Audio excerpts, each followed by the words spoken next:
SmileDirectClub went public this week, and shares fell 28% on the first day. That is a rough start, Jason, for the online dentistry company. Yes, maybe, but I mean, it's pulling a little bit of it. Maybe? Pulling a little bit of it back, right? I mean, all in all, it was a net loss for the week, but maybe it wasn't as bad as the first day perhaps portended. But I think you look at IPOs, and generally they fall into one of two categories. Either, it was well done and they made a lot of money from it, or it was mispriced and they didn't. Or not. Looks like in this case, maybe it was a mispricing. And I would just encourage investors to not use an IPO mispricing as the reason to say, oh, this is just a bad business or a bad company. I mean, you dig through the S1 for SmileDirect, and there's some interesting things here. It actually looks like it could be a pretty compelling idea. I mean, they paint a picture, certainly, of a very big market opportunity, the U.S. market opportunity of 124 million people, $234 billion based on that $2,000 price tag.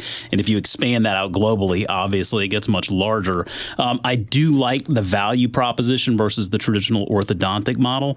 And Matt Greer, I know, he loves it whenever I mention teledoc and telemedicine. This gives you the opportunity to say teledentistry, Chris, teledentistry. So just say it a few times. It rolls right off the tongue. Listen, they have 300 smile shops around the world partnering up with CVS and Walgreens.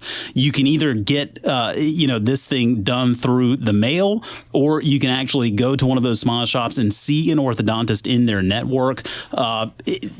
Again, what works against them, they do have a very convoluted organizational structure that I would encourage investors to at least understand a little bit more about.